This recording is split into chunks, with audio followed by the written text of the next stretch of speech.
Good afternoon. The joint oversight hearing on the Subcommittee of Economic Opportunity and the Subcommittee on Technology and Modernization will now come to order. As you've heard me say many times, these subcommittees are not bipartisan, they are nonpartisan. And I'm very proud of my Democrat colleagues and also my Republican colleagues to adhering to that. There is no room for that in this committee, and it will not be tolerated. Today, we've come together once again to look out for the interests of our veterans. Our veterans fought hard for this country, and we owe it to them to fight hard for their interests here in Congress. Today, our subcommittees come together to once again examine how we can work with the U.S. Department of Veterans Affairs to improve the lives of veterans through the digital GI Bill. Good afternoon, sir. The digital GI Bill is intended to streamline GI Bill claims processing by consolidating antiquated legacy IT systems and automating adjudication of most claims. Some of these systems are over 30 years old and must be modernized. Since our last hearing in July 2022, VA has accomplished quite a bit. There have been 5 releases of the software. More than half of the supplemental claims are now automated, and the enrollment manager system is now up and running. This is good news and shows a tremendous amount of progress. However, the digital GI Bill system that is being developed by VA and Accenture is partly the result of past IT failures. Other companies have attempted to modernize. The systems have failed, and the VA has wasted millions of dollars. We're here to ensure that this does not happen again. In March, I received a call from the Secretary about the digital GI Bill failing to process veterans' monthly housing allowance. The benefits delivery network initially failed to pay approximately 282,000 student veterans. And while these issues were resolved nearly immediately, there are still 4,000 veterans that received late checks due to this mistake. This problem is reminiscent of 2018 when a similar failure resulted in thousands of students waiting weeks and months in some cases for their claim to be processed, which led to significant delays in students receiving their monthly housing allowance. Time and time again, student veterans are being left in limbo because of the VA's failures, and that is completely unacceptable. Also in March, the new enrollment manager system went live. VA had insisted the launch in January at the beginning of the spring semester, despite an outpouring of concern from the schools about the problems that this would cause. That means you people are not listening.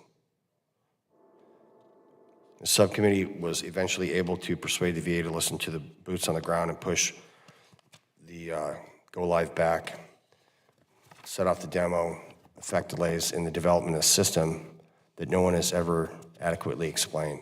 So I'm going to say this again, you are not listening. So you're trying to run things from Washington, D.C., and you're just not listening. And that's no way to run a railroad, and we're stopping that today. It's my understanding that the next digital GI Bill release has been stalled for several months as VA takes a step back to reevaluate the schedule and revise the cost estimates because of the enrollment manager release, jobs program. That's what you're running. We must get a handle on these delays, motivate you. It's not the VA, it's you, to keep this project on track. And up to this point, it's been like pulling teeth to figure out how much money has been spent. I think we got this, last night? You guys knew this hearing was coming a long time ago. We got this sheet last night. Okay, no, junk. We need to figure out how much this is costing in a timely manner so we can make the appropriate decisions, and no one can tell us when the project's going to be final. That, again, is unacceptable. Can't even get an answer when you're going to do the next release. So we're here today to get these questions answered, and I want them answered. I don't want them, I'm going to get back to you later, and then we're going to send you a note, and my people will call you. I want the answers today, and if you're not willing or able to answer them, then you're incompetent.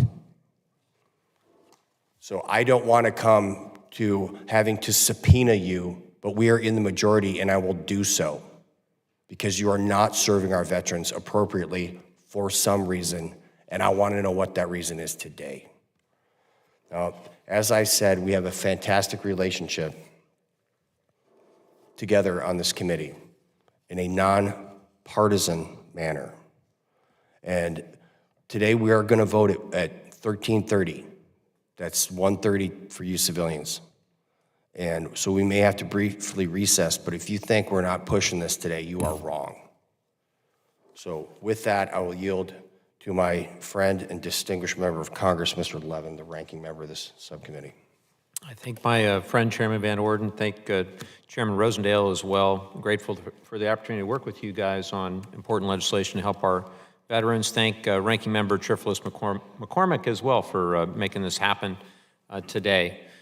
In November of 2019, I went to Muskogee, Oklahoma, and I wanted to go see why it was taking so long for progress to be made on how GI Bill benefits and other information was being processed, and went and had some really good barbecue as well in Muskogee.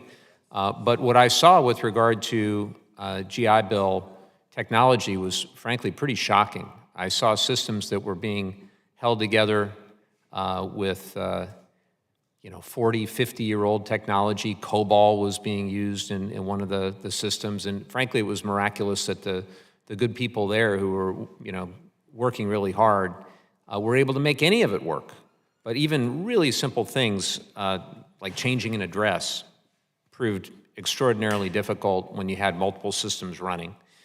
And seeing systems that are decades old, barely being held together, really was deeply frustrating. And I remember the conversations I had back then about the money that would be needed in order to repair things and to get things up to some semblance of modern technology. And we largely have delivered on what was asked of us in the Congress. We've come through on those requests, bipartisan as well. This was from the Trump administration, now on through to the Biden administration. So it's so important that we get this right.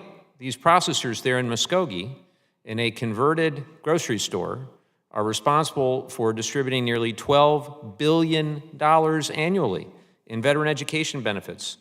And this dysfunction has been really hard on VA staff, but also on student veterans, on educators, on school certifying officials. I was very pleased that in March of 2021, VA awarded the contract to Accenture to support the Digital GI Bill project to create a more user-friendly platform for students and institutions enrolled in VA educational assistance programs, as well as those administering those programs. And we have to unite all these legacy systems, scores of legacy systems, bringing together activities like payments, enrollments, oversight at higher functioning levels, at any functional level, to be honest with you. It's a multi-year effort, and it's planned to take place over many increments, and I understand that that can be frustrating too, but there needs to be progress. That's the key. 1 year ago, our two subcommittees came together for an update on Accenture's work, and the takeaways were pretty positive. Improvements were being made, program increments were for the most part on schedule, and in preparation for today's hearing, we asked largely the same questions. The news is still relatively positive. This summer, VA, through Accenture, released something called Enrollment Manager, which replaced a legacy system called VA Once. This is designed to improve the user experience for school certifying officials, making it easier for them to access student records, make it easier and faster for institutions to exchange data and documents with VA. There are 6 more releases, is my understanding, planned through 2024, all designed to make the experience better for the employees and for the veterans alike. However, there is absolutely a need to review the Digital GI Bill contract and the upcoming release timelines to ensure both VA and Accenture are on the same page for the releases. Here's the deal. Congress can pass all the laws that we want to pass. If we want to truly strengthen these benefits, if we want to truly make this system work the way it's supposed to work, we've got to make sure VA has the capacity to efficiently deliver those benefits. And if we don't do that, we're just missing the point, and we're failing the veterans that we're serving and the families that we're serving. So I think we're all committed here to doing everything that we can collectively to make sure that's the case, to make sure that you guys are on track, and we're going to do all we can to hold you accountable to that. So thank you, Mr. Chairman. I'll yield back. Thank you, sir. I'd now like to yield to the the TM Subcommittee Chair, Mr. Rosendale. There you are. How you doing, pal? You all right? Thank you very much. Thank you, Mr. Chair. The GI Bill is one of the most successful government programs in history. The educational benefits in the GI Bill are often credited with helping create the American middle class of the 20th century. Not only that, it's rare a government program that has consistently generated hundreds of billions of economic growth for tens of billions of dollars spent, decade after decade. Congress took big steps to enhance the program with the post-9/11 GI Bill and the Forever GI Bill. Now it's critical that we modernize how it operates with the digital GI Bill. It's hard to believe just how antiquated and complicated the information technology systems are that the VA staff use to process GI Bill applications. As we have seen many times, these IT systems are impeding service delivery to our veterans rather than improving it. The Digital GI Bill project began in 2021, and a year ago, the effort was making rapid progress. It was releasing new functionality every few months, boosting automation, and starting to phase out legacy systems. DGIB is one of the most successful examples of implementing a system as a managed service. It was also the lowest cost of all the VA's major IT modernization programs. This was an encouraging contrast to the expensive failures we've been seeing elsewhere. Unfortunately, that progress has stalled. Since the fifth DGIB release earlier this year, the VA has been stuck in an opaque process to revise its schedule and reshuffle the subsequent releases. There's still no date for the sixth release as the months slip by. And unfortunately, explanations from the VA and the contractors have been convoluted and contradictory. We're seeing everybody at this table pointing fingers at each other. That's the expectation that I have today, and that's what we're going to try to sort that spaghetti out. We have to get a digital GI Bill back on track. The most difficult and important milestones for the project are yet to come. We need to know what percentage of original claims the system will be able to automate. We also need to know whether Accenture will be able to retire the benefits delivery network. And VA and contractors still need to demonstrate whether the managed service is less expensive to operate than the hodgepodge of legacy systems. Finally, we need to know how much DGIB will ultimately cost. Mitre's initial 10-year estimate was between $1.3 and $1.9 billion. We've heard of a window, of range of costs. That is an enormous window. Getting any information about costs since then has been extremely difficult. All we know is that the cost estimate seems to be moving in the wrong direction. I'm pleased to see the Digital GI Bill has accomplished more in 2 years than any other VA IT project that I have seen. But today it's stumbling, and I believe the concept remains sound, but the bureaucracy managing the project is floundering. We expect better. I want to thank our witnesses for appearing today to give veterans and taxpayers an update on this important program.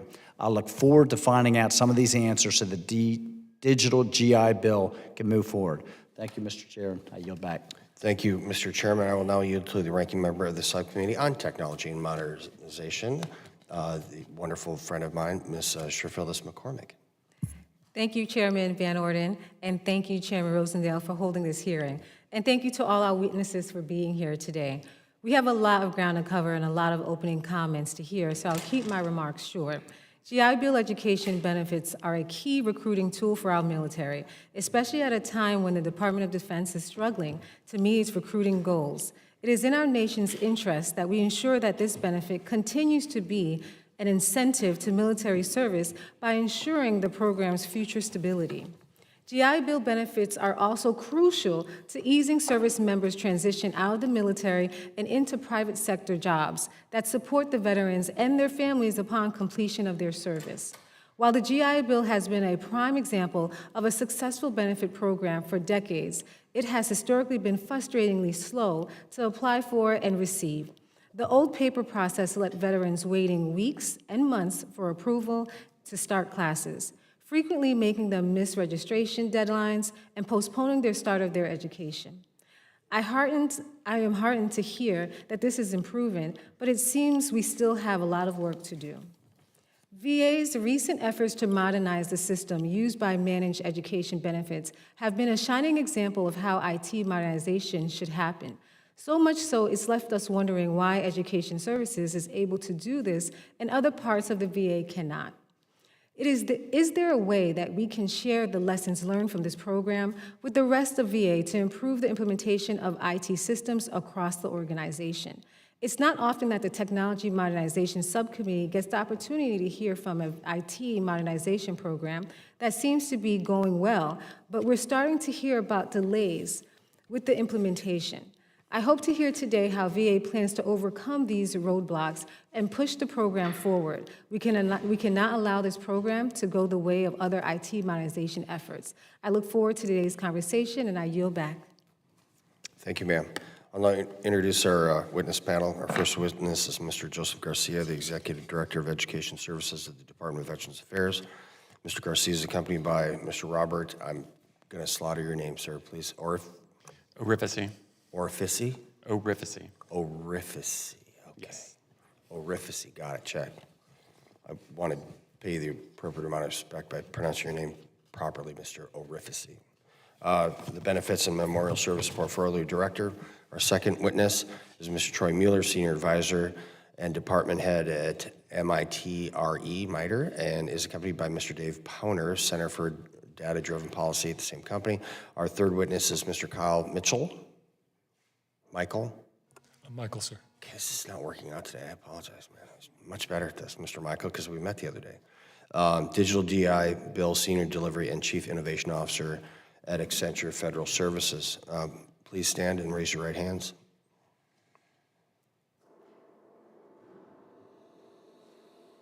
Do you solemnly swear that the testimony you're about to provide is the truth, the whole truth, and nothing but the truth?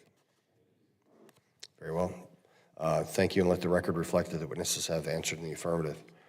Mr. Garcia, you are now recognized for 5 minutes. Just to be super clear, I mean, some of you had been here before. That clock is 5 minutes. That's exactly as long as you'll be talking. And it's the same thing up here. So you are now recognized for 5 minutes to deliver your testimony on behalf of the Department of Veterans Affairs. Good afternoon, Chairman Van Orden, Chairman Rosendale, Ranking Members Levin, Sheriff Liz McCormick, and other members of the subcommittees. Thank you for the opportunity to discuss the Digital GI Bill program and the continued system improvements and upgrades. Joining me today is Robert Orifice from VA's Office of Information and Technology. To ensure VA effectively serves veterans and their families seeking to use their GI Bill benefits, VA is modernizing the GI Bill's IT platform to deliver benefits faster and enhance customer experience.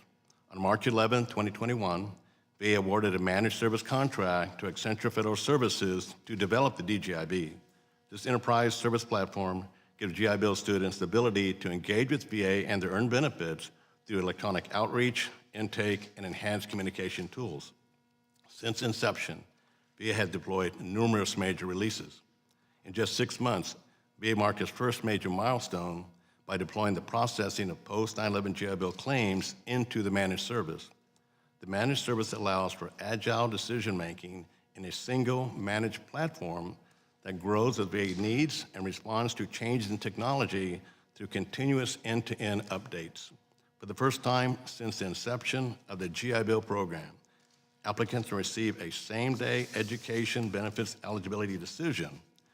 DGIB now provides veterans the ability to download and view digital copies of their certificate of eligibility, no longer waiting up for 5 days for a paper copy. We contacted the first veteran who used the automated system.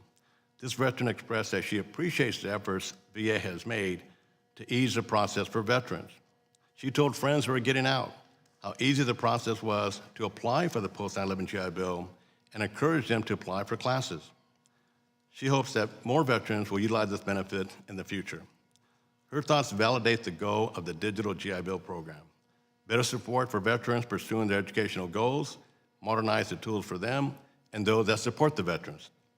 The most recent major release in March 2023, VA deployed Enrollment Manager to help school certifying officials, SCOs, submit enrollments faster.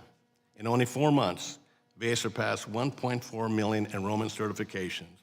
Over 15,000 SCOs from over 11,000 institutions are now using Enrollment Manager. One school certifying official shared with me personally that Enrollment Manager does not have the same constraints as a legacy system. Before, an SCO had to wait a day to make changes to a certification to make sure certification did not get processed out of order. but now SCOs can finish a task in a couple of minutes that previously would have taken multiple days. Enrollment Manager speeds up the certification process, which in turn allows SCOs to have more time with their veteran students. Implementing a managed service and improving automation involves integrating numerous complex IT systems and decommissioning decades-old legacy systems. VA acknowledges several challenges during this transition, such as the March 2023 issue with monthly housing allowance payments. Although electronic funds transfer payments were received on the same day, there were lessons learned and lessons applied, including enhanced monitoring and reporting. We also started a managed services assessment to develop a comprehensive risk matrix to ensure mitigation needs and promote best practices across the business lines. VA is committed to ensuring the continuous improvement of the DGIB program, as well as effective stewardship of taxpayer resources. VA is working with AFS on a bilateral modification to the current contract to meet emerging requirements, clarify testing capabilities, and to add additional integrations to other VA systems. Chairman and ranking members, VA has made tremendous strides in the administration of education benefits and appreciates support of Congress as we work through the challenges and continue our efforts to modernize educational assistance programs. This concludes my testimony. My colleague and I look forward to answering any questions the committee may have.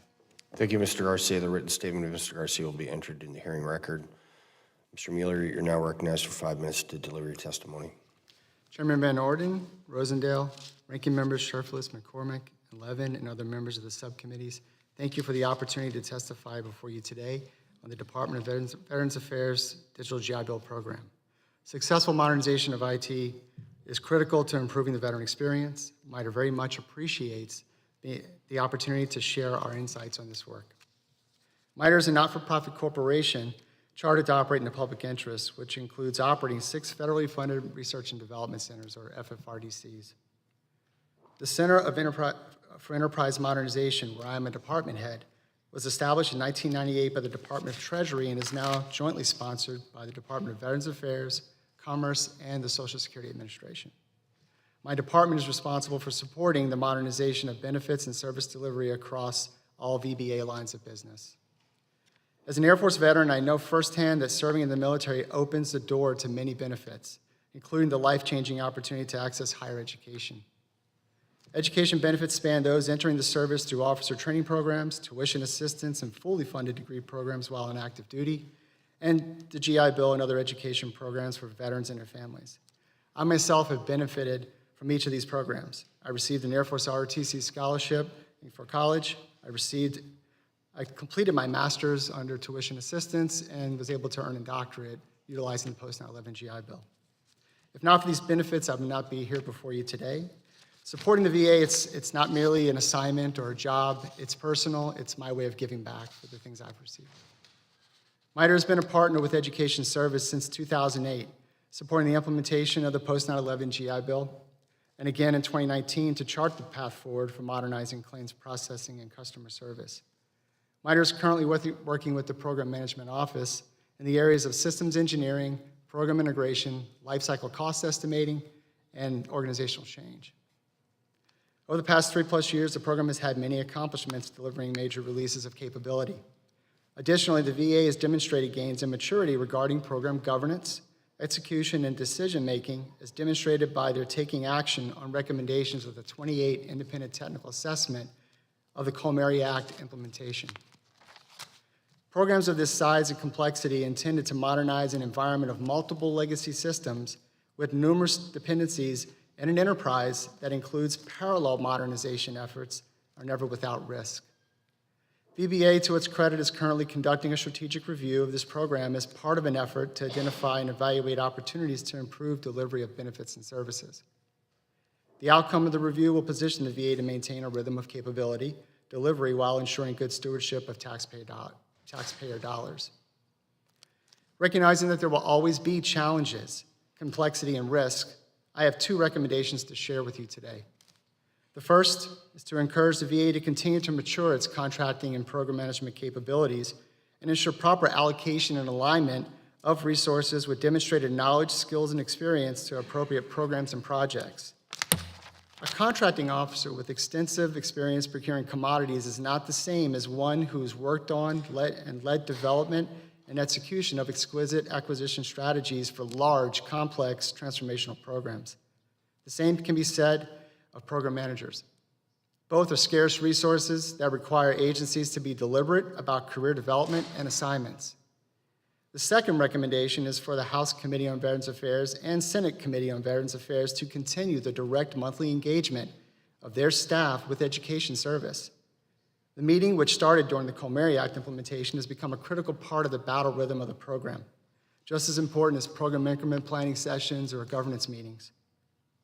From our vantage point, these monthly engagements promote transparency, provide the opportunity for dialogue, and contribute to the momentum of risk and issue identification, mitigation, and decision-making on the program.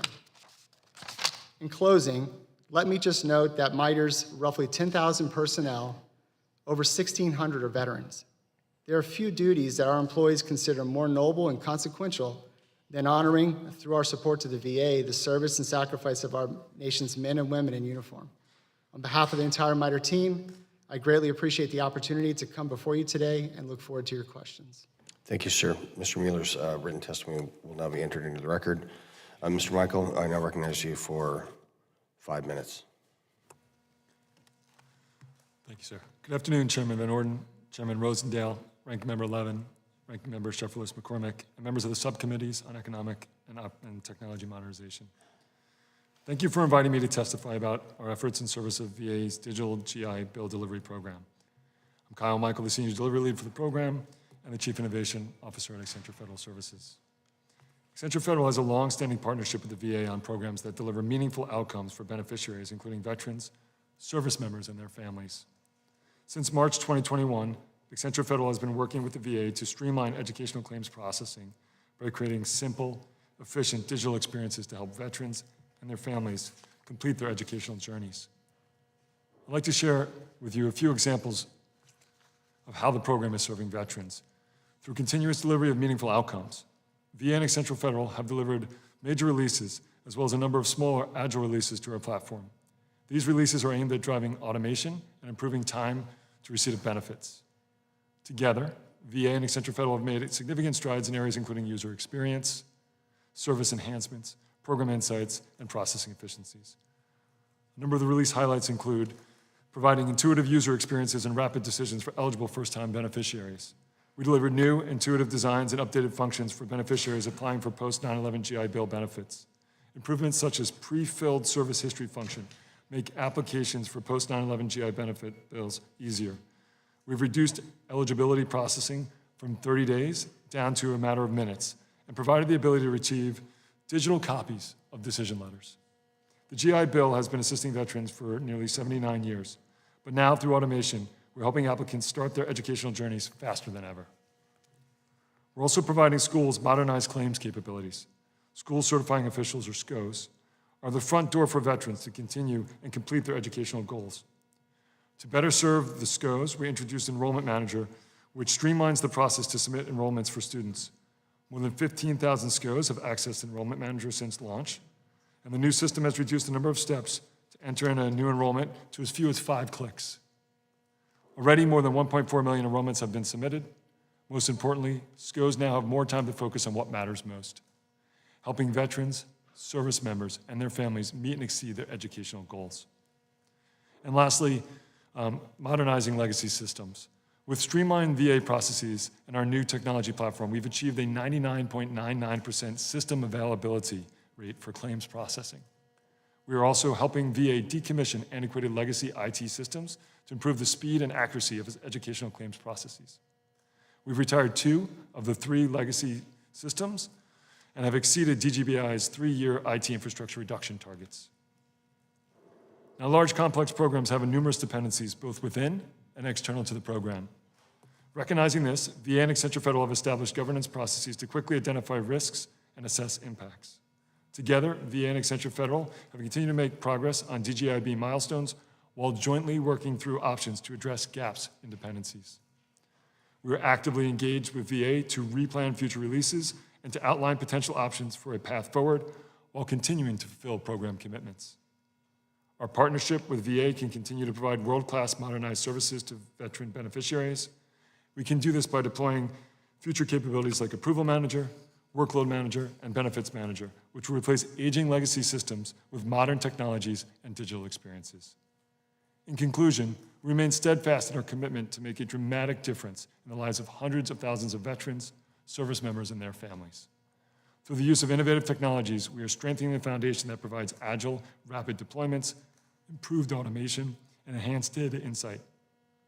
We are proud to help the VA bring to life its truly bold DGIB vision and to focus on delivering the best outcomes for veterans and for the American taxpayer. Thank you, and I look forward to your questions. Mr. Michael, thank you very much for your testimony. Your written statement will be now entered into the record. The subcommittee will now recess so that the members can go vote. And we expect to return 10 minutes following the last vote. And Mr. Garcia, I recommend that you bring a lunch. Okay?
Ready? Ready.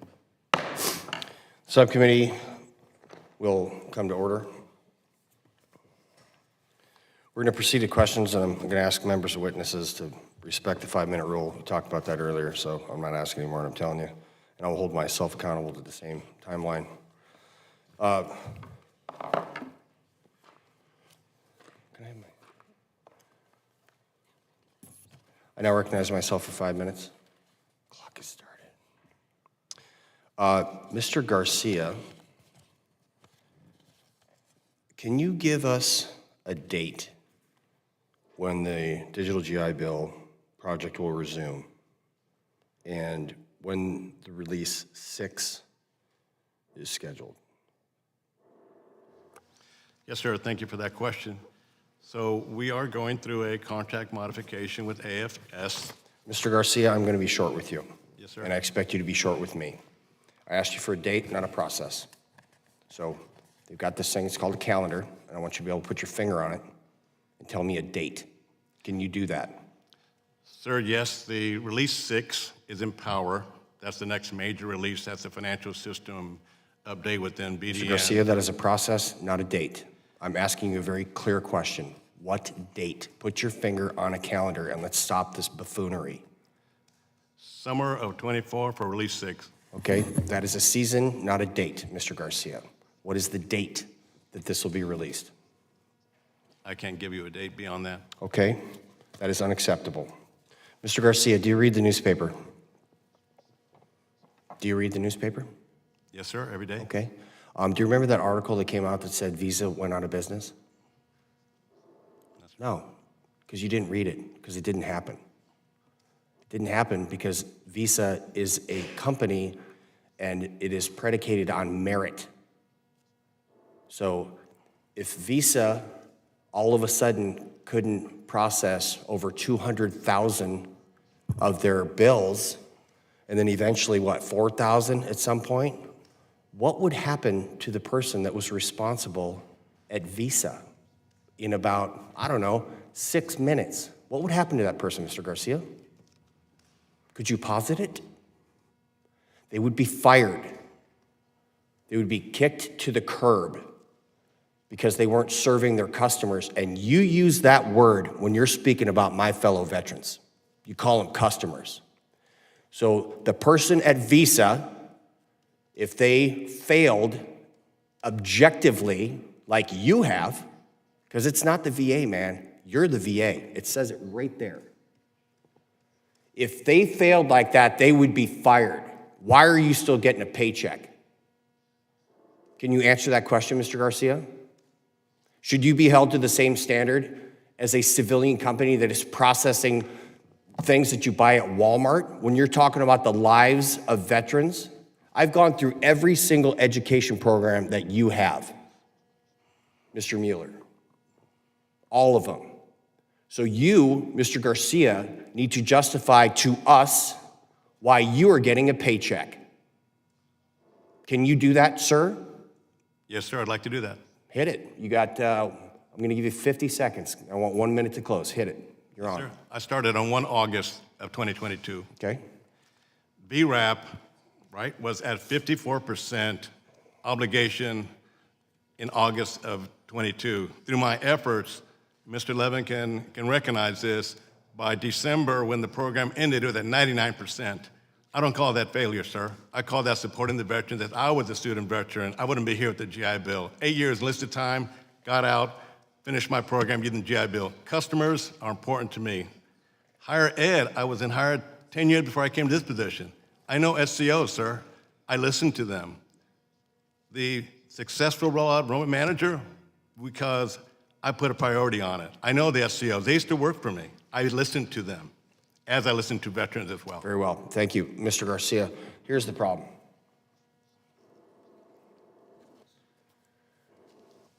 Are you confident, Mr. Garcia, can you please tell me again what percentage of original claims you have automated last month?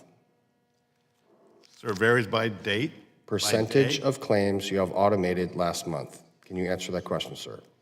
In the 15 to 20% range, because it varies by day. okay? That's a 20% variance, and that's unacceptable, Mr. Garcia.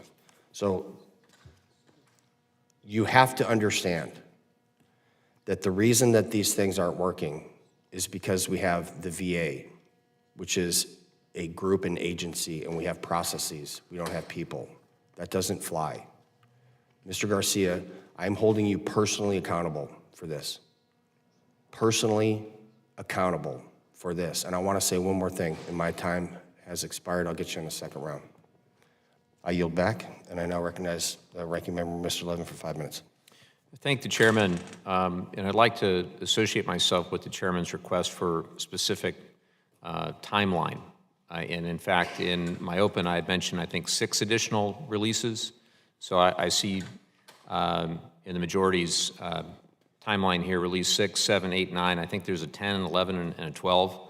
It would be very helpful to us, and I appreciate all the work, obviously, that you're doing, but it would be very helpful to us to be able to put specific dates against those releases, and then to be able to measure over time and make sure that those dates are being hit. Wanted to follow up also on the chairman's question about automation, and in your testimony I saw current percentage of 57.38. How do you explain that it's not higher than that after the time that you've had? Why, and how are we going to get from 57.38 to 70, 80, 90? What do you need to make that happen? Sir, when the program started, we were at around the 35, 37% range. So we are pushing 60%, so that's an increase of 25%. One of the things that we're working on, for example, is with DOD on the system called Vader. It's what comes over from the Pentagon into our system. And we've been having good progress meetings lately over the last several months to make sure those payments, that information that comes over is accurate. We don't want to put in an automated system inaccurate information that creates inaccurate payments, right? So the off-ramping that occurs from automation is when the data is not accurate coming in. So we're making progress with DOD. I appreciate that, and unfortunately we have limited time. Can I get your commitment that you will give us a date certain, or at least an estimated date certain, of when we can get to hit 70, 80, 90, 100%? Can you give us that table? So we progress. That's pretty simple, yes or no. We're committed to higher automation and originals and supplementals, yes, sir. So you can't give us a specific timetable on when you're going to be able to hit those higher numbers? Sir, it depends on the off-ramping. Okay.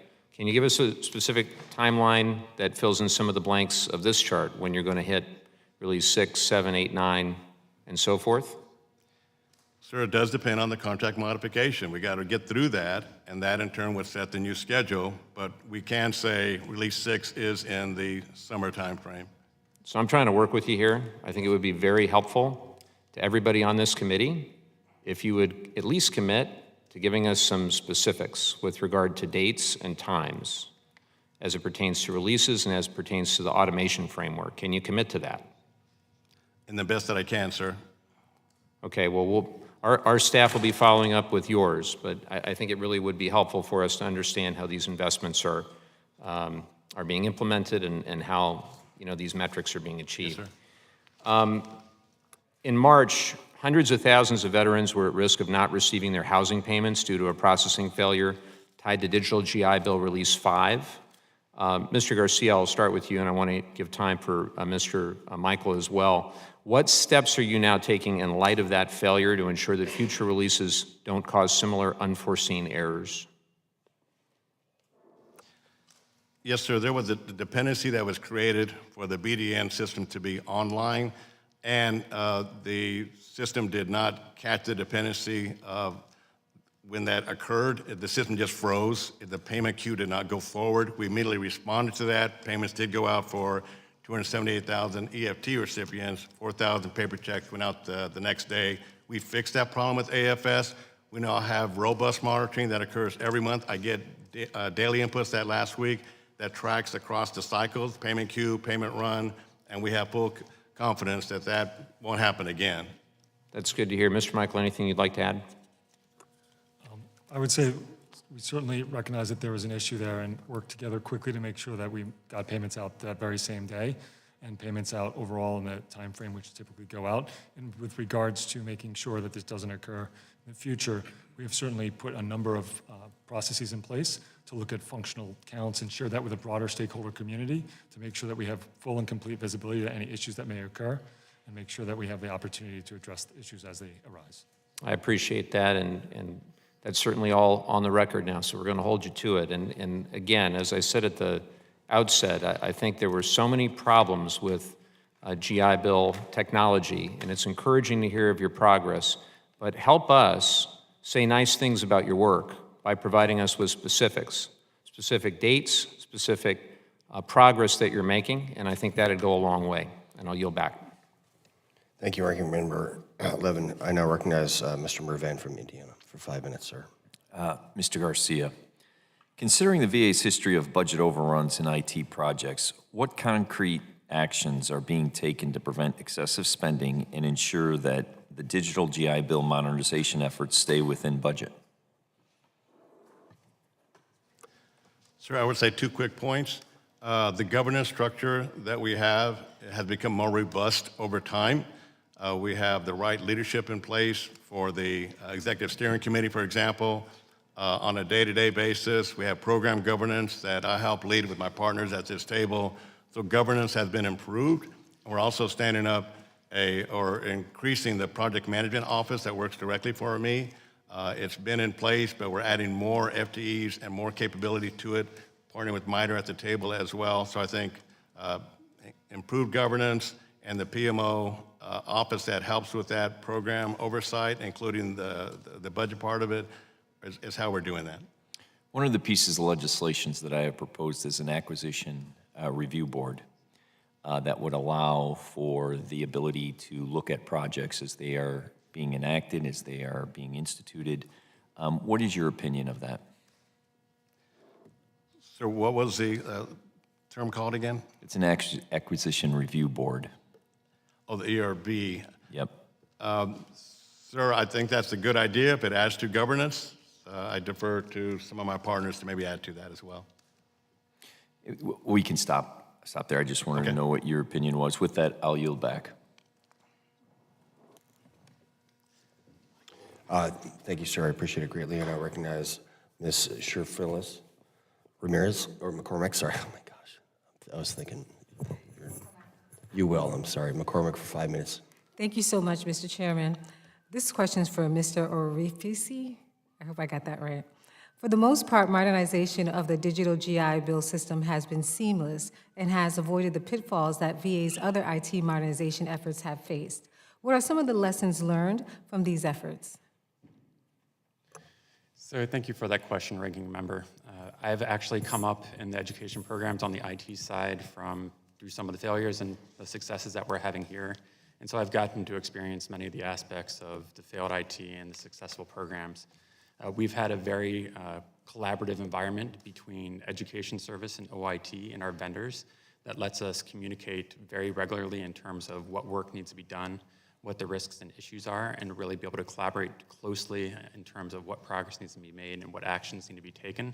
And I think a large part of the success in the education space has been that close collaboration between the business, IT, and the vendors to make things successful. And how can the VA transfer best practices and lessons learned from the modernization effort and duplicate success in other VA programs? Also a very good question. I am now in a larger role than I have been previously going through this, and we are looking at the lessons learned and how we've done and been able to achieve the successes within this program, and looking to see what we can then apply to the other areas within the benefits portfolio.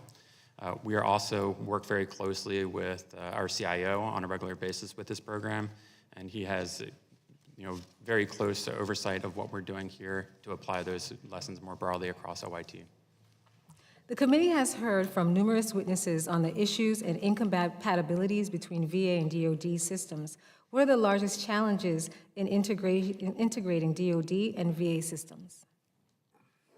So I will start that question, and I will turn that over to Joe. So one of the challenges that we have is that there's very specific qualities around especially training data and around some of the collection of data from all the branches of service as we look to automate the claims process. And as we get into the collection of this data and making sure that we're having the quality data there, we've had to work with the data groups on the DoD side, and they've been very collaborative with us in correcting and working with us to bring this data across. But it's really been making sure that we collect all the data that's needed to be able to disqualify training periods and other type of information like that to make sure that those claims move forward. And Mr. Garcia. Ma'am, that again is a very good question because the data comes over from DoD and it enters our system. So we've had great progress working with our partners. We had a meeting with them where we specifically identified the quick wins that we could get. A lot of it is Guard Reserve time, service academies, how they have their obligations set up. So we were very clear on what we needed, and our counterpart is working with the services to make sure that we get that information that we need. So I'm very pleased with the progress that we're making and will continue to make with our DoD partners. Thank you. Well, that takes me to my question for you, Mr. Garcia.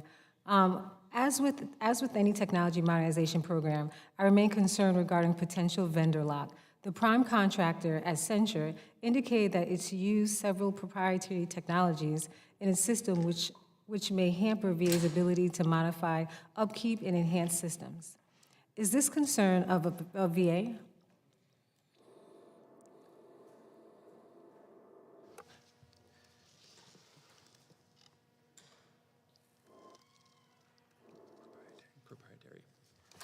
Please suspend the gentlelady's time until you guys get your act together.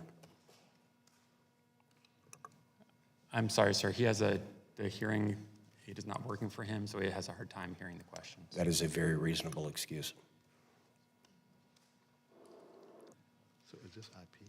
Are you prepared to answer the I'm question? concerned about the vendor lock and the IP. Yeah, IP. Intellectual property. Yes. Yeah. Sorry, ma'am. So we are working on the intellectual property. Is that the question, ma'am? On the vendor lock. Yes, we're working to include that in the modification of the contract. And what steps are you taking? Yeah, so Mr. Del Bene is very concerned about the intellectual property and how this moves forward. And so part of the negotiations that we're entering with the vendor is how we handle the transition of IP into the VA to ensure that we minimize any impact of vendor lock around the intellectual property and the proprietary software. Thank you, Mr. Chairman. I yield back. Thank you, madam. I now recognize Ms. Ramirez from Illinois for 5 minutes.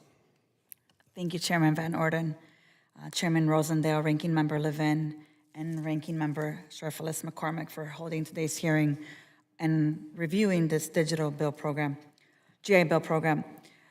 As you may know, you've probably heard me talk before about a bill that I introduced here in Congress, HR 1767. It's the Student Veteran Benefit Restoration Act. This bill, in essence, would restore GI Bill benefits to student veterans who've been defrauded by educational institutions. So as you can imagine, ensuring that the technological upgrades to the system used to administer the GI Bill benefits is really important to me. I want to make sure it works. So this question is for Mr. Garcia. What steps is the VA and relevant departments taking to ensure that when HR 1767, because I'm being positive about it being signed into law, what steps are you taking in the enrollment manager platform to make sure we have the capacity to handle a possible influx in claims? Yes, ma'am. So part of the efforts that we do is legislative changes that we need to do. We have a office within Education Service that actually works on that to make sure that we take that new legislation, work with our partners to make sure that's integrated into, for example, the digital JLB platform moving forward. So that's important that we do. Got it. And and I just want to reiterate, I think you heard it from Chairman Van Orden, you heard it from Ranking Member Levin. I mean, I think we all want to see a timeline that we're going to be able to count on in this 5th iteration of the modernization of the program. It is critical to all of us. So I want to just make sure I say that on record. I have just a few more questions for you, and then I'm going to yield back. Does the VA plan to request increased funding to the Office of Information and Technology for Educational Services? Yes or no? that OIT funding. So, Robert, can you answer that? At this time, we do not plan to ask for additional funding for OIT for this program, and that will be that may change based off any negotiations with the vendor. Got it. And can the VA say that there will be no processing delays in the future as we wrap up what will be maybe the 5th iteration? Yes, ma'am. We don't want any more delays. So I want to reiterate what you've heard here today. We know that you're working really hard, and we want to make sure that we have the systems in place to ensure that, above all, we're centering everything we do on our veterans and making sure that they have the resources they need, they're able to process their benefits as soon as possible, and that we don't look back and repeat the same thing we've seen in the past. So I'm going to take your word that you're doing everything in your hands to ensure that that summer 2024 date comes to a concrete date, and that we could all be celebrating we're moving forward and we have progress. So thank you, and with that, I yield back. Thank you, Ms. Ramirez, and I recognize Mr. Self from the great state of Texas for 5 minutes. Thank you, Mr. Chairman. Mr. Mueller, I heard you say earlier about the noble work. VA does noble work. We're not here today to question the nobleness of your work. We're here to see if we can make it more efficient. Mr. Garcia, you have a very impressive resume, 28 years in the Air Force. You assumed leadership just over a year ago, and you've written on leadership, you've taught leadership, and you assumed the leadership of this program almost a year ago. Is that right? August 1st, yes, sir. August 1st. Going on a year. Going on a year, very close to it. And since you took the leadership of this program, we've come up with this delay. First question is, to what do you attribute the delay? I may have missed it while I was out on the floor, but the bottom line, if you will. Yes, sir, that's a very good question. Sir, part of the delay is getting it right. We want to make sure, we want to build on the success that I've heard people recognize, do right for our veterans and make good stewards, right? The delay, sir, I think comes down to new information that we got about the runway that we now have. So BDN shut down the Benefit Delivery Network system, was originally going to shut down, be unavailable September of this year. That compressed the time schedule, right? And so now we know it's an extra 2 years of runway. We were able to use that runway to move enrollment manager, for example, for the school certifying officials. It's been a great program, 1.4 million enrollment certifications. It's been a much better program because we moved it to the right. That's an example of how we are trying to make sure we take advantage of the agile capacity with additional runway. So you talked about it compressed the timeline, and yet then you have a longer runway.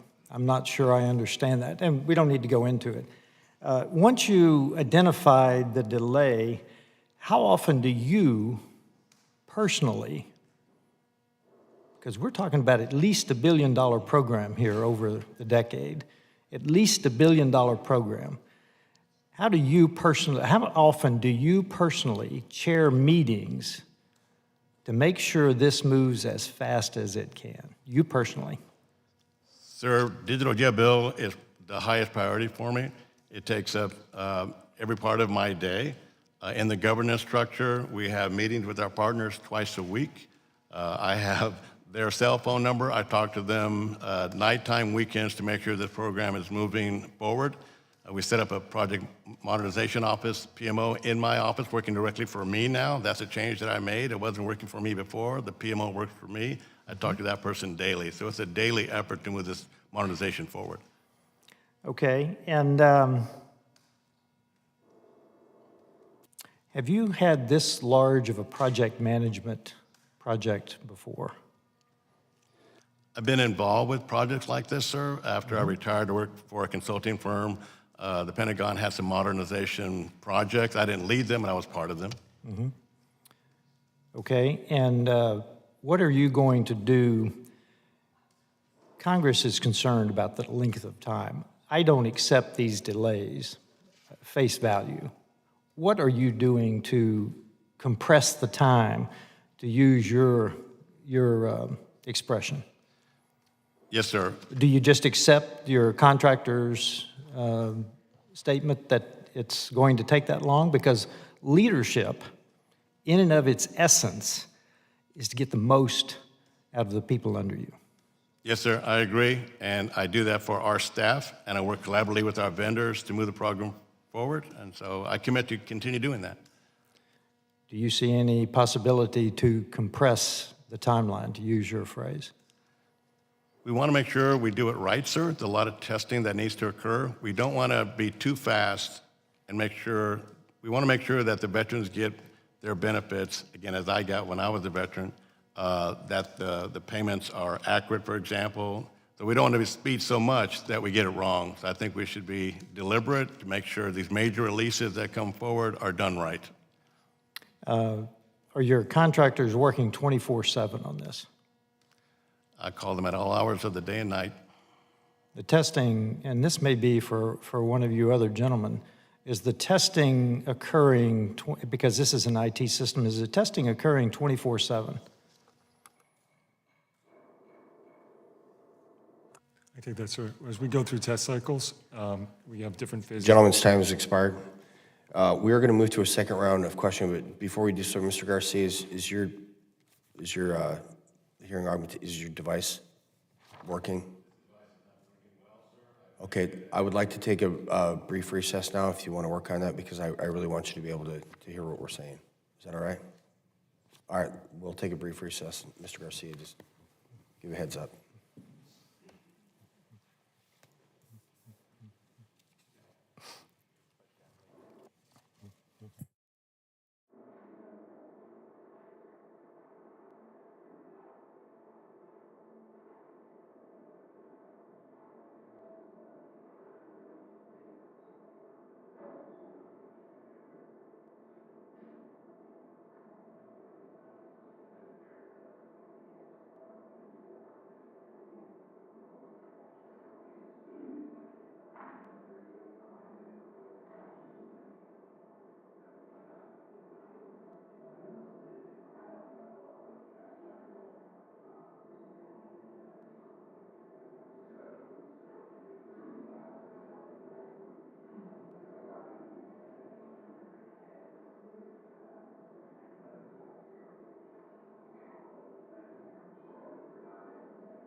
Test, test, test.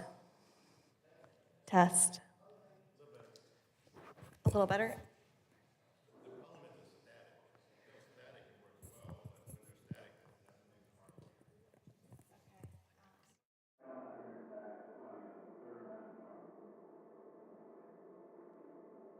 Mr. Garcia, you good to go? Sir, I hope so. I apologize for this. Mr. Garcia, that technology was issued to you by this committee, and that is not your fault, that is ours, and that will not happen again. So I'm going to knock you when you're not doing good stuff, and we're going to knock us when we don't do good stuff either. So what's good for the goose is good for the gander. We will proceed now to a second round of questioning. I recognize myself for 5 minutes. Mr. Garcia, previous to this committee hearing, when you guys were informed, I said this earlier, you were informed over a month ago that you were going to come here and sit here. And we didn't get data, this stuff, from you until last night. So 28 years in the Air Force, did a bunch of other stuff. Were you an officer or an enlisted guy? Were you an officer or an enlisted? Both 8 years enlisted, 20 years commission. Okay. What pay grade were you as an enlisted guy? What did you get up to? E5 after 8 years, and then I got out, became a lieutenant colonel after 20. And you went bad. Just kidding. I'm an enlisted guy. Hey, okay, so when you were a lieutenant colonel, if you told your lieutenant or whatever, hey man, we're gonna get together a month from now, and I want you to have pretty much every pertinent document you could think to make sure that your lieutenant will be able to inform me what's going on. And the lieutenant that worked for you, Lieutenant Colonel Garcia, waited until the night before to give you preparatory material. What type of conversation would you have with that lieutenant, Mr. Garcia? In fairness, I normally try and ask what was the situation that led to that first. Okay, Mr. Garcia, what is the situation that led to the fact that you guys couldn't give us the pertinent documents that are super duper important for us to find out until 12 hours before a hearing when you were informed 5 weeks ago? Sir, I'm not sure what document you're referring to. Well, this thing with all the budget and how much money you spent and everything. The $377,508,587.47, which is approximately 20% of the $1.3 to $1.96 billion you'll be expending of taxpayers' dollars for something that may or may not work. Sir, if that got to you late, then that's my responsibility. I do accept that. Thank you very much. So these guys came into my office. We talked about this stuff ahead of time. To the knowledge of this committee, your group of folks that work for you have never reached out to this committee staff. I know you have certainly not reached out to my office to discuss any of these things previously, so we could have taken care of some of this and moved the ball forward. So to me, it seems that if the vendor, which these guys are, proactively reach out to my office because they know I'm the chairman of the subcommittee and they want to talk through some things in detail because I only give myself 5 minutes to talk and you haven't done it, that's telling me that they're trying and you're not. And that is a factual statement. So I'd like to see you more engaged in this program. My colleague who had to step back to the floor, Mr. Self, is a retired Special Forces colonel. And these things don't fly with us. They don't. So if you're responsible, Mr. Garcia, you are responsible. Mr. Michael, what is included in the next phase of this project? And is the code actually written for the project already? And how long has it been ready, if it is? And what do you think the holdup is to implement this? So is the code written? If it is, right? How long has it been written? And then what's the holdup for getting it going? Thank you for the question, sir. So the majority of the capabilities for Release 6 are written. The next phases will be to test that and then ultimately to deploy that. There are some additional requirements that will likely require development, so there will be some additional code. So that's why I said the majority, sir. Okay, and when did the majority of this get written? When was it finished so that you could start your testing phase? It was finished in the early spring, sir. Of this year? Yes, sir. What's the holdup? There are a number of dependencies to enable testing. Some of that includes the environments that are necessary for that. So in order to test an application of this type with the complex data, Has anybody said go? Has anyone like, go, Mr. Michael, run free? Have they done that? no, sir, but we Okay, certainly then continue to make whoa, whoa, whoa, progress. Hold on, I got 35 seconds. So, Mr. Michael, who is the person that says go, launch, execute, proceed, sir? Who should be saying, a person, who should be saying that to you? Not an environment or process, blah, blah, blah. Who has to say, hit it, Kyle? We get approval from Mr. Garcia to move forward with testing. So we are waiting for Mr. Garcia to tell you to launch something that is already written and paid for. And Mr. Garcia has not told you that yet. Is that correct? We've certainly had discussions about what's in front of us. Yes, yes or no answer. So there's a lot of My complexity. time has expired. The answer is no. I now yield back, and I recognize Ranking Member Mr. Levin for 5 minutes. Thank the chairman again. Wanted to relay some questions from students. These are actual questions from students. So hopefully that will yield your attention. One of these questions was, do all school certifying officials have access to enrollment manager, or have there been any issues preventing access? And Mr. Garcia, you seem to be on the hot spot today, so I'll go with you. Yes, sir. Over 15,000 have access to enrollment manager, and those that could not, we try to get, we got in the system. There might have been some ID.me credential issues, but we believe that they are in, that need to get in.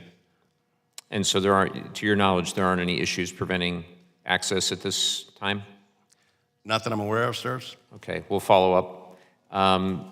We also heard that the enrollment manager might not have the best accessibility for those who are visually impaired.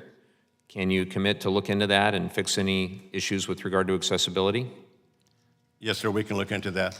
Thank you. And specifically, we're hearing about the inability to, increase the font size and things like that. I'm sure there'll be plenty of follow-up for that. And then third, what is the downtime when enrollment manager shuts down during the typical duty day? Sir, I'll defer to my OIT person on that, please. And I'm not aware of downtime for enrollment manager during the daytime, and I would defer to Accenture if there's any additional metrics around downtime for enrollment manager. I'm not aware of specific downtime associated with enrollment manager. There are certain processes that depend on systems downstream that might be delayed, but that should be not apparent to the user. Okay, if we get you in touch with that specific person who had the question, can you commit to addressing their concern about this? Yes, be happy to look into it, sir. Terrific. I appreciate that. No further questions, and I'll yield back. Thank you, Mr. Levin. I appreciate it greatly. I now recognize Mr. Rosendale from the great state. Where are you from anyway? I'm just kidding. Montana. Montana. I know you're from Montana. It's good to have you here. The Treasure State. It is the treasure state. Mr. Rosendale? Thank you all for your patience. Obviously, we all have a lot of things going on. There's business on the floor today I had to participate in, so I'm glad to be back. Thank you very much. This is important work. If the next release happens next summer, next rollout, that represents a one-year delay in what we've been doing here. Mr. Garcia, we're 2 years into the GGIB program. It's produced significant accomplishments, as I referenced in my opening remarks, but the current struggles are frustrating and baffling. So let's get right down to the root cause of this. What caused the next release to change and to be delayed? Sir, the next release, Release 6, is Empower. That's the financial system that is on the schedule. We do need, as Mr. Michael said, the test environment properly to get that properly tested, make sure it's done right. We have that coming, and so that influenced when that could roll out. But I would commit to the early summer time frame for that next major release of Empower, which is the financial system upgrade. So, Mr. Michael, let me ask you, what are you waiting for? We just heard that Mr. Garcia has to give you the authority to move forward. So what do you need in order to do your next rollout?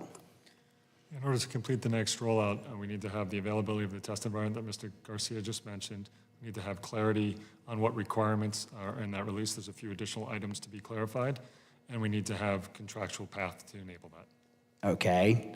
So, Mr. Garcia, Who do you need to get that information from, and why is it taking so long to get it? So we put a team together, acquisitions, OIT, in-house and DBA, to figure the best course of action. We have that final decision made.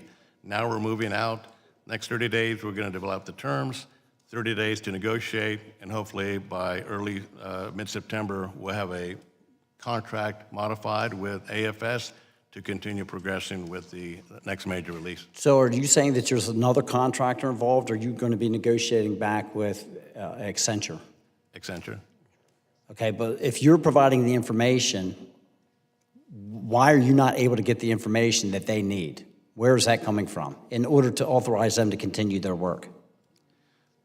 Well, we need to modify the contract, right? Because then we need to set the priorities, do the deliverables. There's things we want to do with that modified contract that's necessary to trigger the next steps. Do you have the information that's necessary to deliver that to Mr. Michael right now, Accenture right now, so that you could proceed with this work?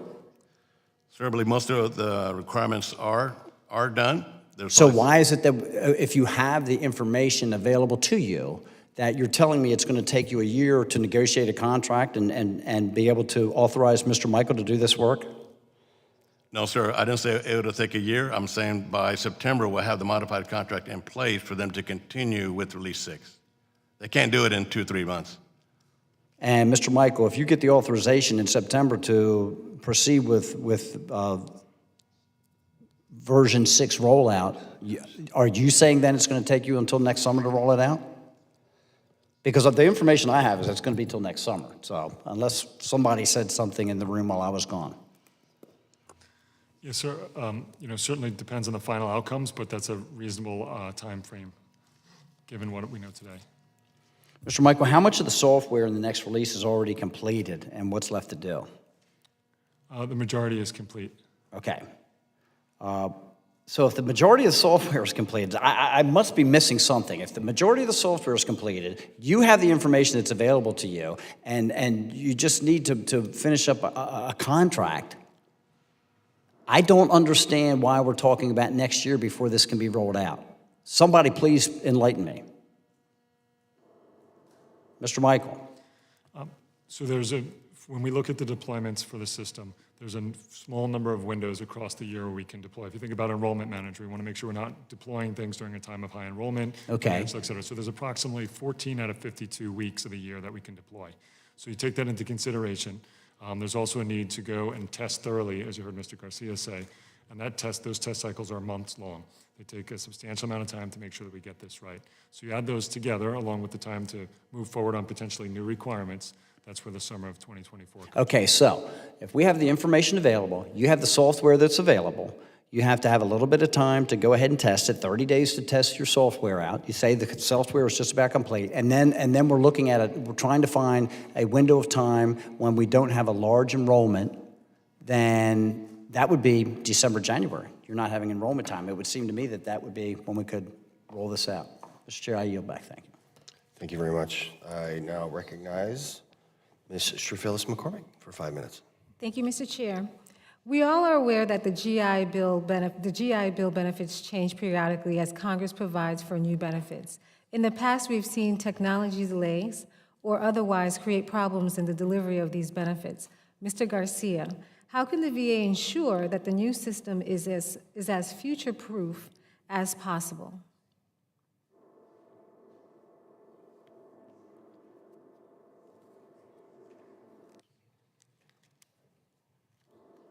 I'm sorry, ma'am. How do we ensure future-proof, ma'am? How do you define future-proof? Making sure that we're avoided the obstacles and the pitfalls from the past.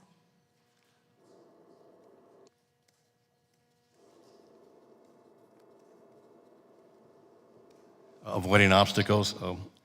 Yes, ma'am. I think that goes back to the governance structure that we have in place with the right people at the right time. We meet constantly. Again, OIT, other players at this table. The governance structure is very important, right? It's the oversight from senior levels, and then program governance is occurring. The PMO office that works for me also ensures the oversight that we continue moving forward. So it's governance and the PMO office that we are increasing the staffing for. My question then is for Mr. Orifici. What specific steps are being taken and organizational and technologically to ensure longevity? Yes, so thank you for that question. A big part of what we are trying to do is eliminate the 22 legacy systems that supported education benefits at the start of this process. To date, we have eliminated 2, and we have plans over the course of this effort to modernize all, or decommission all but 2 of the systems that currently support education system and move them onto this modern platform. And so all of the systems that support education service will be on modern technology. They'll no longer be sitting on 50-year-old COBOL programs. And so in that effort, we should be able to continue to modernize and keep the systems current with today's technology. Thank you. Mr. Mueller, other technology modernization efforts at the VA have struggled with change management and communication. Has MITRE or the VA measured the success of these functions in the Digital GI Bill program? If so, how was it measured? So we have not measured the functions, but we are supporting the PMO in that space to develop organizational change and stakeholder engagement plans. Are you using any variables to measure success? So we'll be developing those measures as the PMO continues to mature. And as of right now, do you know what variables you might consider in, and what's the delivery date for those variables? I'll take that back and get back My to you. next question for you then is, where there are lessons learned regarding change management or communication that can be shared with the rest of the VA modernization efforts? So at Mitre, we actually have an innovation center that's focused on this space and they work across our sponsor base, across the federal government. We bring those lessons learned when we develop the plans that we work with the sponsor, with the VA on, and that's how we bring that information back. And what are a few of those lessons learned specifically? I would have to get back to you to get specifics, but proactive engagement, I would start with that. Proactive engagement, constant communication. Okay, and so as we're moving forward, what was that delivery date? Because we want to make sure that we have full implementation, success, and that we're measuring what's going forward. Do you know when you'll have those variables and those lessons learned compiled and put together? I'll have to get back to you on the specific date. All right, thank you, Mr. Chairman. I yield back. Thank you, ma'am. We will proceed to a third round of questioning, and I recognize myself for 5 minutes. Mr. Michael, there's 14 out of 52 weeks where you can implement this. Is this correct? Optimal weeks for deployment, sir, yes. Right on. Do you have those like blocked off on a calendar? We do have versions of calendars for that. Have you given a copy of that to Mr. Garcia? We have a roadmap, but it's probably not identified clearly. We could share Okay, that. let's solve some problems here. Let's pretend like we're all enlisted people still. Sorry, Mr. Garcia. I want you to get a calendar. I want you to block off 14 out of the 52 weeks where you can implement this, and I want you to hand deliver it to Mr. Garcia. Mr. Garcia, that's going to help you narrow down so you can answer my ranking member's question. You'll be able to put your finger on this, and I want to know when it's going to happen, because this is, again, completely unacceptable. Are you familiar with the POA&M? Did you guys use that in the Air Force? Did you? You know what that stands for? Plans of Actions and Milestones. It's a way that you mission plan so that you can kill terrorists because your guys are trained and women are trained and equipped and they're ready to go. Do you have the plans and actions of milestones developed for this program, which is going to cost over $1 billion gazillion? I don't even know how much money it's going to cost. Do you have a written plan of action and milestone? Do you? Sir, it's in the integrated master schedule for the releases. So if you have an integrated master schedule, then either you've been disingenuous with me or it's a bad schedule, because if you have a schedule, sir, that means that you have a calendar. If you have a calendar, you have dates on it. I'm going to keep harping on this. Okay. If you have time, Kyle, I would appreciate it. 14 weeks out of 52. Use a highlighter. Hand them to that dude. And then Mr. Garcia, I want you to put your finger on one of those weeks for us, and I want you to give it to this guy and to me. And we're not doing this anymore. We're not doing bureaucratic gobbledygook and all that. We're not doing that. So Veterans risk their lives for us, as you did. They have earned these education benefits. They're not a gift. They will be able to exercise them, and they're not going to have to worry about paying their rent because your 40-year-old antiquated system doesn't work and you can't tell me when the new one's going to come in. This is unacceptable, and it will not be tolerated.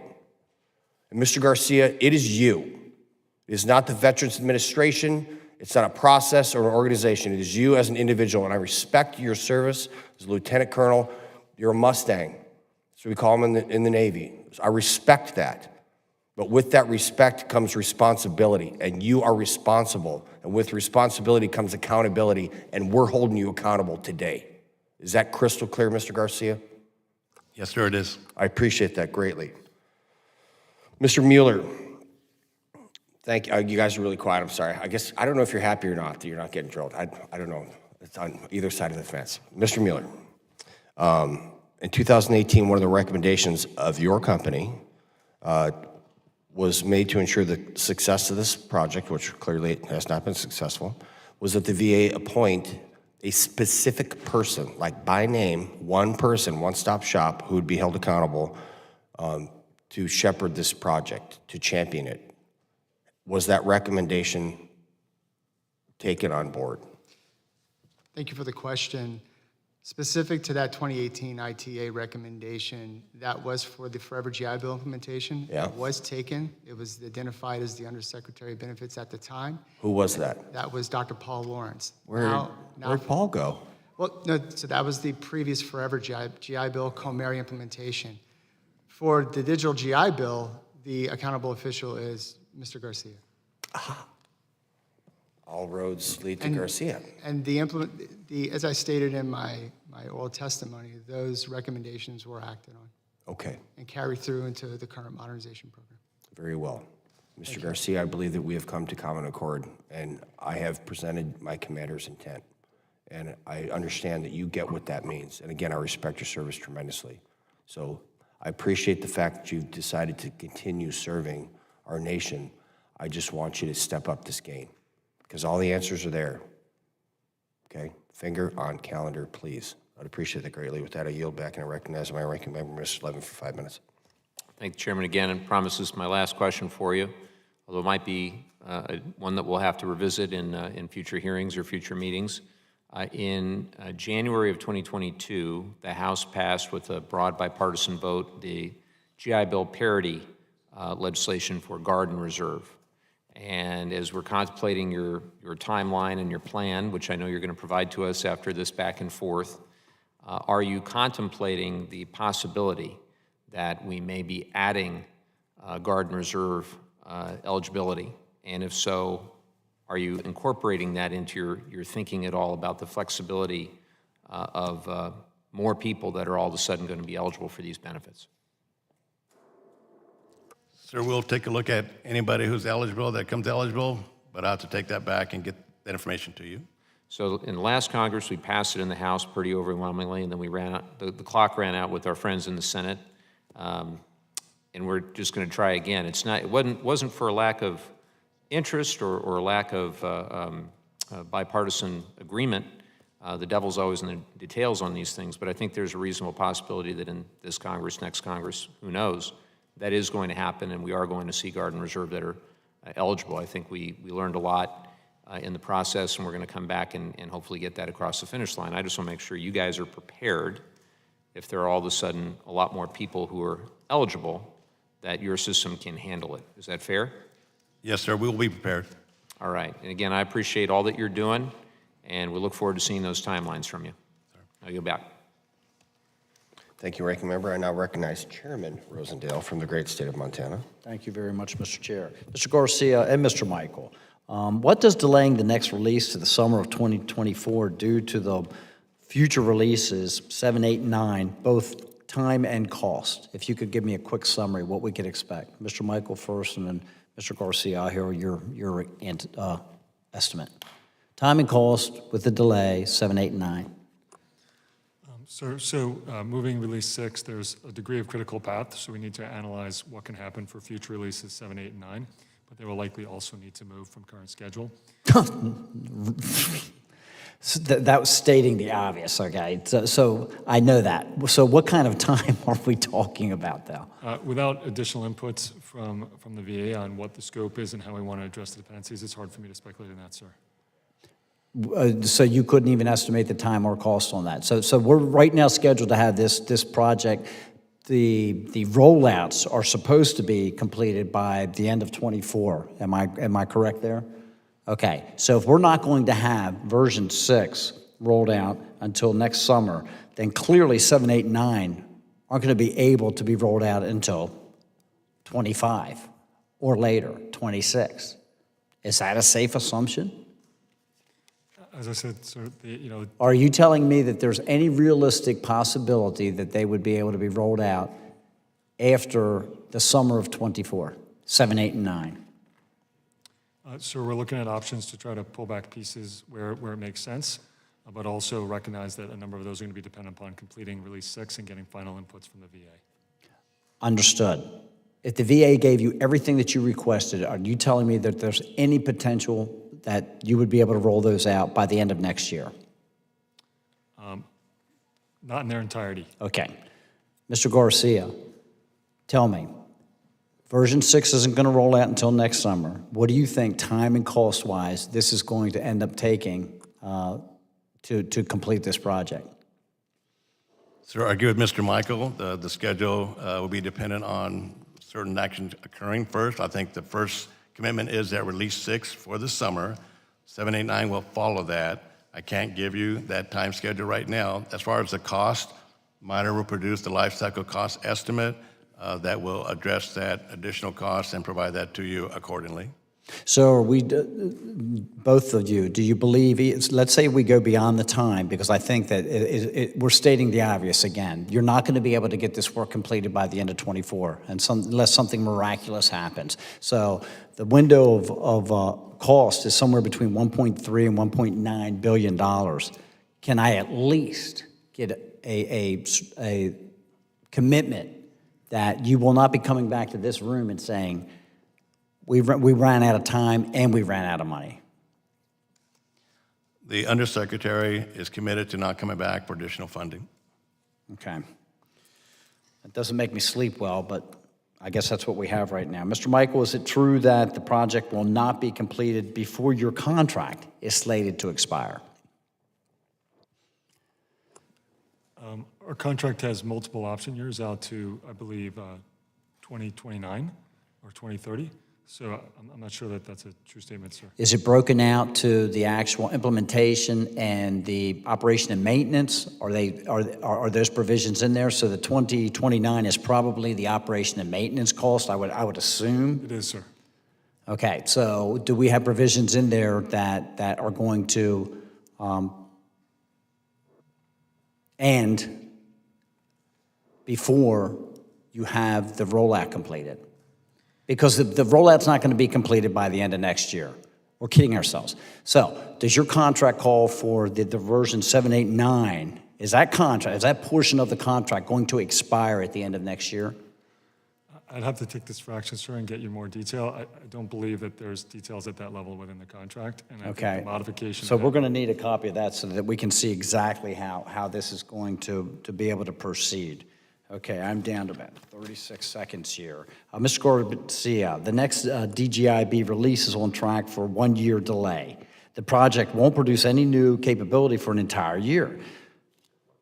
Do you think that's not going to produce any? We'll continue with other things besides the major releases, automation efforts that we've been talking about, other minor releases that occur, and the planning that will be in place along with testing to make sure that we will continue with those major releases in the future. So it's not that we're stopping, we're continuing to make progress. Okay. I yield back, Mr. Chair. Thank you. Thank you, Mr. Chairman. I'd just like to make a couple closing remarks here. I want to thank you all for coming. I appreciate it greatly. Mr. Garcia, not a great afternoon for you. I appreciate that. I want you guys to come back here, and I want to have a great day together. That's what I want. The sole intent of this subcommittee, the reason we exist in Congress, is to make sure that our veterans receive the benefits that they earned. And they're not going to do that unless you step up your game. It's not going to happen. I expect you to be more proactive with us. And I'm telling you, if we don't get the answers that we want in a timely manner, I will subpoena you. And I will bring you here, and I'll call CNN, and we'll shine bright lights right in your eyes. And it will be a very bad day. And I do not want to do that. But I will, because it ain't about me or you or Mr. Levin or Rosendale or anybody else here. It's about the person that does their time in the military, risk their lives, they leave their family, and they want to better themselves and become a productive member of society, just as they were a productive member of the military. And they do that through education, because education is the only way that you can free the mind, and you know that. So we're going to get this done. And we're going to get it done with you, or we're going to get rid of you. And we're going to find somebody else to do it, because it has to happen. It is not an option. All right. With that, I yield back, and I'd like my ranking member to recognize him if you have any closing comments. All of that. Chairman Rosendale, do you have any closing comments? Just, look, thank you all for coming in. This is one system that started off really well, and we just want to make sure it finishes well. That's all. We just want to make sure it finishes well. Let's not drop the ball at this point. Let's keep this thing going. Very well. I ask unanimous consent that all members may have 5 legislative days to revise and extend their remarks and include extraneous material without objection. So ordered. This hearing is adjourned.